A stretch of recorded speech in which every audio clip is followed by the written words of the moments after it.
দিয়ে দেওয়া হলো। আল্লাহর খলিল বলেন সবাই বিসমিল্লাহ বলে শুরু করেন। ইব্রাহিম আলাইহিস সালাম তিনি বিসমিল্লাহ বলে রুটি দিয়ে গোশত দিয়ে খাচ্ছে, কিন্তু মেহমান দেখালে হাত না, ফেরেশতারা তো খাবে না, তারা তো নূরের দিন।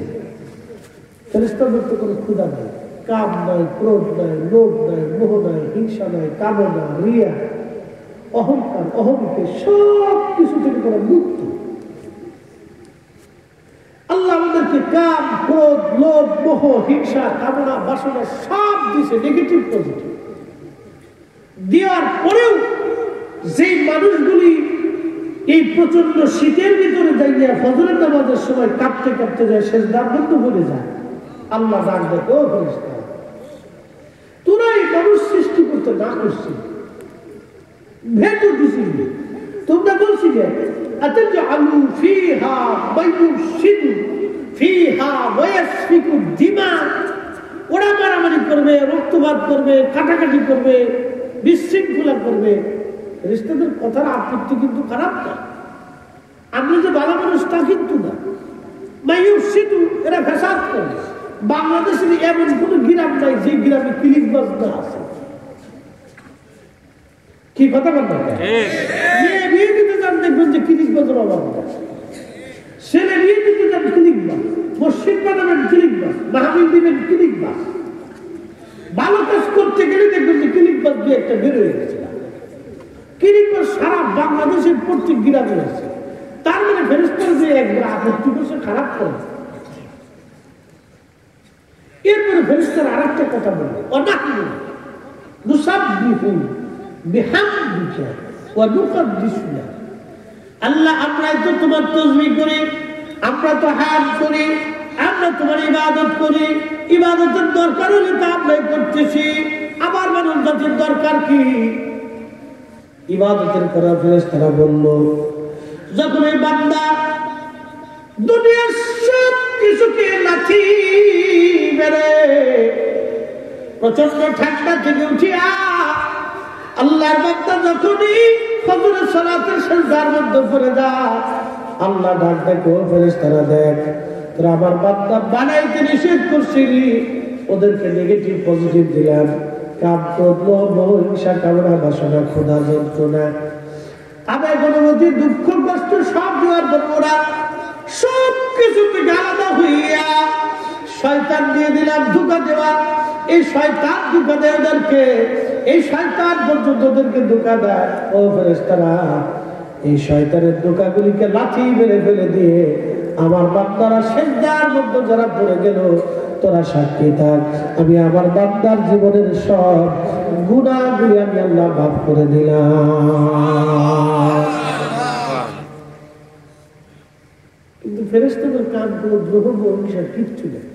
সামনে রোজা আসতেছে, সারাদিন রোজা রাখবে, সন্ধ্যার সময় ইফতারের সময় হাত লাগবে, খাবার সামনে, পানির সামনে, শরবত সামনে, খেজুর সামনে, খিচুড়ির সামনে, বিরিয়ানির সামনে, ভাত সামনে, সব আছে, কিন্তু আপনি লাগাচ্ছেন, খাচ্ছেন না। কয়টা কাজ একসাথে নেই, কারবা ভয়টা আল্লাহ, আল্লাহ যাবে না। যখনই লড়ান তখনই আল্লাহ ডাকবে, তোরা আমার এই বান্দাকে সৃষ্টি করতে নিষেধ করেছিলি, খাবার আছে, পানি আছে, ক্ষুধা আছে, তৃষ্ণা আছে, সাপ আছে, কিন্তু আমি আল্লাহর ভয় খাই না। দেখছিস তোদেরকে ক্ষুধা দিয়ে নেই, খাবার দিয়ে নেই, তৃষ্ণা দিয়ে নেই, কিচ্ছু নেই, তোদেরকে পজিটিভ দিছি, নেগেটিভ দিয়ে নেই। আর আমার বান্দাদেরকে নেগেটিভও দিছি, পজিটিভও দিছি, সব দেওয়ার পরে আমার বান্দা পরীক্ষায় পাস, খাবার সামনে খায় না, তোরা বল কি প্রতিদান দিব? আয় ফেরেশতারা, তোরা সাক্ষী থাক, আমার রোজাদার বান্দার জীবনের সব গুনাহ মাফ করে দিলাম। আরো জোরে, আরো জোরে বলে। তাহলে আপনারা আজকে বসে দিয়েছেন, তারা পাস। এই শীতের ভিতরে যারা বসে দিয়েছেন তারা পাস। বলে হুজুর কি পাস? আল্লাহ পাক আপনাদেরকে দিয়ে অহংকার করতেছে। সুবহানাল্লাহ বলার আগে আমি হাদিসটা আপনাদেরকে একটু শুনি। রাসূলের সাহাবী হযরতে আবু সাইদ খুদরি রাদিয়াল্লাহু আনহু বলেন, এক মজলিসের পাশ দিয়ে আল্লাহর নবী যাচ্ছে, যাওয়ার সময় আল্লাহর নবী দেখলেন যে সাহাবায়ে কেরাম মজলিস কায়েম করছে, হালকা জিকির, এই মাহফিল কায়েম করছে। জিজ্ঞেস করলেন, মা জালাসনা ফি, তোমরা কি জন্য এখানে বসে রয়েছ, বসার কারণ? সাহাবীরা বললেন, ইয়া রাসূলুল্লাহ, নাদউল্লাহি ওয়া নাহমাদুহু, আমরা আল্লাহর জিকিরে এবং আল্লাহর গুণকীর্তনে, প্রশংসায়, হামদে, ফিকিরে বসে গেছি।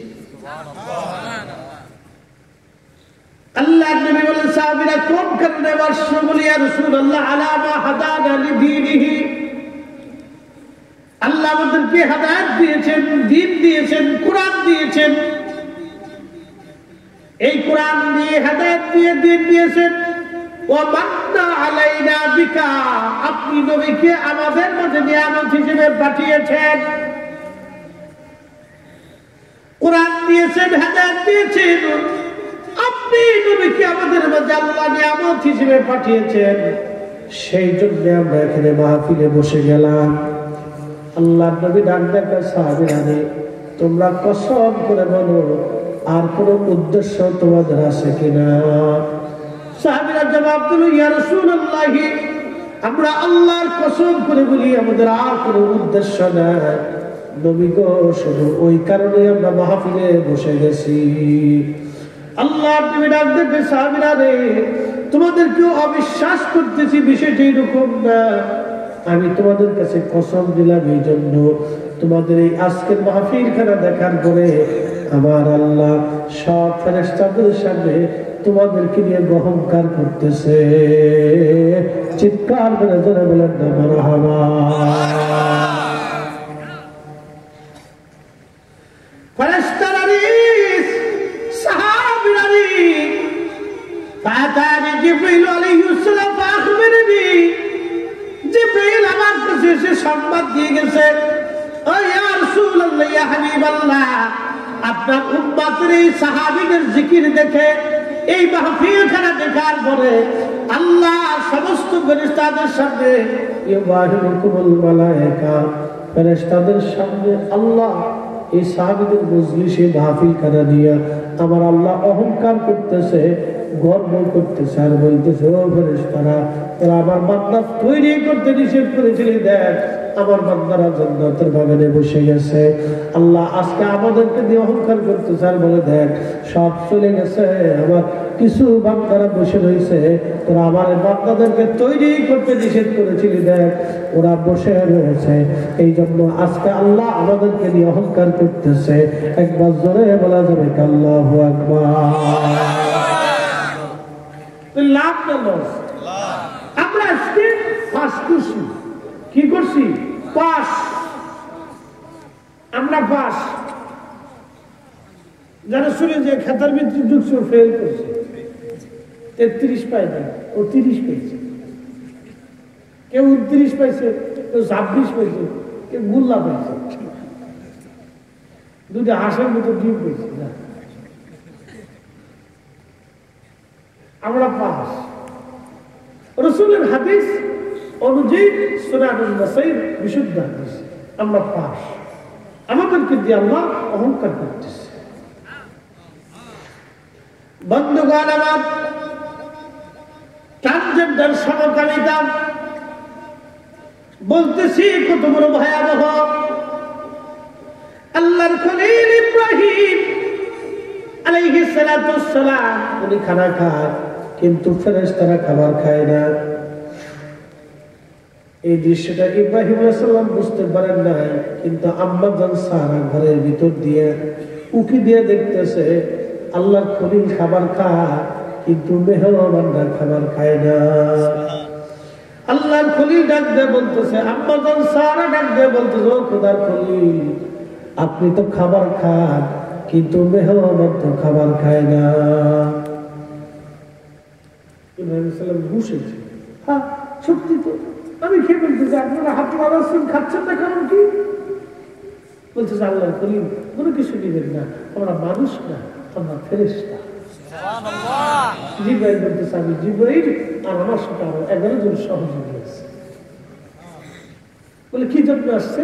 বলে আসছি আল্লাহর পক্ষ থেকে প্রথমত আপনাকে একটা সুসংবাদ দেওয়ার জন্য। অবাসার না হোক নবী দিয়া আপনার একটা সন্তান আসবে, ইসাক আলাইহিস সালাম। একসাথে জোরে কথা মারহাবা। বলে আমার সন্তান সার করবে? বলে আপনার স্ত্রী সারা করবে। আম্মা যখন সারার বয়স তখন পুরাই 99। কি সুবহানাল্লাহ বাজ্যা করবে? আর জোরে কর, জোরে জোরে জোরে। প্রায় 99। কে বলছে 80-র উপরে? 80-র উপরেই করে। তা 80, 90 বছর, 99 বছর, এটা সার্টিফিকেটের কথা না। আল্লাহর খলিলের বয়স 100% আপ, 114 কি 20 বছরের মতো। খলিলও বুড়া হয়ে গেছে, আম্মা যেন বুড়ি হয়ে গেছে না। সারা বলতেছে জিবরাইল আলাইহিস সালাম বলেন কি, আমি তো বুড়ি হয়ে গেছি না। হযরত জিবরাইল আলাইহিস সালাম বলতেছে, ওগো আল্লাহর খলিলের স্ত্রী, আল্লাহ যেভাবে চায় সেভাবেই হবে, এখানে আমাদের কোনো হাত নাই। একসাথে বলা যাবে না আল্লাহু আকবার। কারো দেখেন পোলাপান হইতে 8টা 10টা হয়ে গেছে, কারো একটা সব আল্লাহ।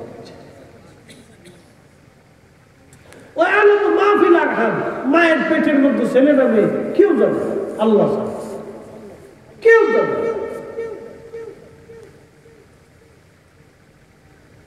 খুব মনোযোগ দিয়ে আম্মা জান সারা আলাইহিস সালাতু ওয়াস সালামকে হযরত জিবরাইল একটা পুত্র সন্তানের সুসংবাদ দিলেন। হযরত ইসাক আলাইহিস সালাম, ইসাক আলাইহিস সালামের ওনার নসলে আল্লাহ পাক হযরত ইয়াকুব আলাইহিস সালামকে দিলেন। ইয়াকুব আলাইহিস সালামের নসলে ইউসুফ, হযরত ইসাক আলাইহিস সালামের নসলে ইয়াকুব, ইয়াকুবের নসলে ইউসুফ। ইয়াকুব আলাইহিস সালামের আরেকটা নাম ছিল ইসরাইল। ইয়াকুব আলাইহিস সালামের বংশধরদেরকে বনি ইসরাইল বলা হতো। বর্তমানে ইসরাইল এটা কিন্তু হযরত ইয়াকুবের বংশধর না, এটা হলো মারাঠা রোহিঙ্গা। মারাঠা রোহিঙ্গা। কিন্তু আজকে দেখলাম আমার এই 9ম শ্রেণীর পাঠ্যপুস্তকের ভিতরে একটা মানচিত্র দিছে, এটা খুব দুঃখজনক লাগছে। এই আমার কাছে আছে মানচিত্র দিছে, ইতিহাস ও সামাজিক বিজ্ঞান। এই বইয়ের ভিতরে এই কত পৃষ্ঠা নাম্বারের ভিতরে নেই।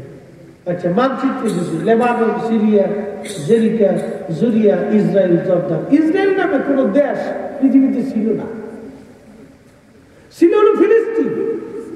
এই বইগুলো কোন সূরাগুলো লিখতেছে আল্লাহ জানে। এইগুলো সব হলো সুর। আমার দেশের ভিতরে এই অশান্তি ভেজাল বাঁধানোর জন্য এগুলি উঠে লাগছে। কি কথা দেখেন, ঠিক কিনা? এগুলো সব অশান্তি করার জন্য লাগছে। জাতির দুশ্মন, দেশের দুশ্মন। ইসরায়েল নামে কোন দেশ পৃথিবীর মানচিত্রে কোনদিনও ছিল না, কোনদিনও না। এই বর্তমানে ইসরায়েল যারা, এরা তো অরিজিনাল বনি ইসরায়েল না, এরা হলো মারাঠা রোহিঙ্গা। আমরা দেশের রোহিঙ্গাদেরকে যেমন জায়গা দিছি, ওদেরকে ফিলিস্তিনের ওরকম জায়গা দিছিল। ওরা শুধু ল্যাংটা উলঙ্গ, খাদ্য মানে না খাওয়া ছিল, খুব দুর্বল ছিল। ফিলিস্তিনের ধরে পড়ে আগে ওদেরকে জায়গা দিছে, খাইতে দিছে, চিকিৎসা দিছে, সেবা দিছে, জমি জমা দিছে, বাড়িঘর বানাই দিছে। রোহিঙ্গাদেরকে যেমন আজকে আমরা খাবার টাবার দিয়ে দিচ্ছি, 100 বছর পর রোহিঙ্গারা চট্টগ্রাম দখল করে ফেলেছে, তোরা বেরিয়ে যা। কি কথা দেখে ওইটাও তো বলো, চট্টগ্রাম দখল করে ফেলেছে, এই দেশ আমরা চলে চলে যা। তখন আমরা বাঙালিরা এই বসে বসে আঙ্গুল চুষবো, যা তোরা আমাদের বের করে দিয়ে আমরা যা কলা খেয়ে যা। কি কথা দেখে আমরা কলা খাবারই ওরে মাটন সালাদ, আমরা যে সালাদ দিতে পারি ও জানে না কি সালাদ। পাকিস্তানিকে একবার সালাদ দিয়ে দিচ্ছিলাম। কি কথা দেখে পাকিস্তানিকে যে সালাদটা দিচ্ছিলাম, ওই সালাদে পাকিস্তানের আজও টের পাবে কি সালাদটা দিচ্ছি। তো খুব মনোযোগ দিয়ে এই রোহিঙ্গাদের মতো ওরা ছিল ভাড়াট্য। এই ভাড়াট্য জাতি এবং ইসরাইল যারা তাদেরকে থাকতে দিচ্ছে, খাইতে দিচ্ছে, ওদের উপরে এখন ওরা অত্যাচার করতেছে। এই অস্ত্র শস্ত্র ট্রেনিং এই পশ্চিমারা দিচ্ছে, এই ব্রিটিশরা দিচ্ছে। আজকে ব্রিটিশরা আমার এই বইয়ের ভিতরে ঢুকেছে ট্রান্সজেন্ডার, সমকামিতা, আমাদের বই ভিতরে ঢুকাই দিছে ইসরায়েলের মানচিত্র, ফিলিস্তিনকে আউট করে দিছে। এগুলি সব ষড়যন্ত্র। কথা কান্নাকে ঠিক লাগে, ঠিক সতর্ক হইতে হবে আমাদের বাচ্চা কাচ্চার ভবিষ্যৎ নষ্ট করার জন্য। এই ভবিষ্যৎ নষ্ট করার জন্য লুটে পুটে লাগছে।